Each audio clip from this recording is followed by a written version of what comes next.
ইসলামী ছাত্র শিবিরকেও কোন ধরনের চক্রান্ত করে তাদের কার্যক্রম থেকে এক সেকেন্ডের জন্য বিরত রাখা যায় না।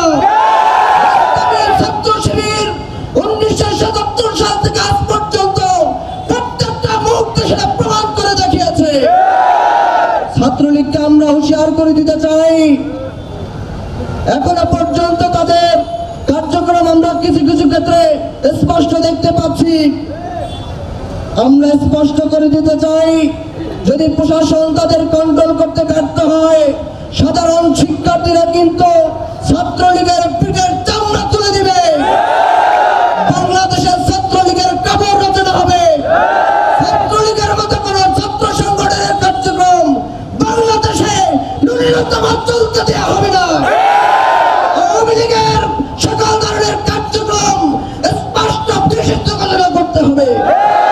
প্রিয় ভাইরা, আজহারুল ইসলাম ভাইয়ের ব্যাপারে কথা হয়েছে, আমরা দেখতে পাচ্ছি স্পষ্ট নেগলিজেন্স দেখতে পাচ্ছি। আমরা অতি দ্রুত সত্তর আজহারুল ইসলাম ভাইয়ের মুক্তি প্রত্যাশা করছি। যদি মুক্তি দিতে ব্যর্থ হয়, ইসলামী ছাত্র শিবিরকে রাজপথে নামতে বাধ্য করবেন না। যদি ইসলামী ছাত্র শিবির আবার এভাবে আলটিমেটাম দিতে বাধ্য হয়, সেই আলটিমেটাম মানতে সরকারকে বাধ্য করা হবে। সম্মানিত ভাইরা, ভারত সহ পার্শ্ববর্তী যে কোনো দেশের আধিপত্যকে ইসলামী ছাত্র শিবির সহ সমগ্র শিক্ষার্থী বিজ্ঞানগুলি দেখিয়েছে ভবিষ্যতে কোনো আধিপত্যবাদকে মেনে নেওয়া হবে না। ভাইরা, বাংলাদেশের উপরে কোনো প্রভুত্ব, বাংলাদেশের উপরে কোনো দাদাগিরিকে মেনে নেওয়া হবে না। ইসলামী ছাত্র শিবিরের কার্যক্রমকে প্রতিষ্ঠার পর থেকে বারবার অস্বীকার করা হয়েছে, এগুলোকে বন্ধ করে দেওয়ার জন্য প্রচেষ্টা চালানো হয়েছে। আমরা জানি সংবিধান স্বীকৃত freedom of speech, freedom of organisation একজন মানুষের স্বাভাবিক সহজাত অধিকার। ইসলামী ছাত্র শিবিরকে সেই অধিকার থেকে বারবার বিরত রাখা হয়েছে।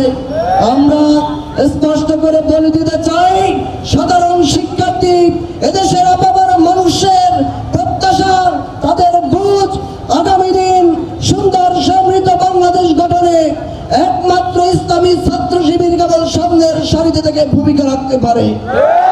আজকের কর্মসূচিতে অংশগ্রহণ করেছেন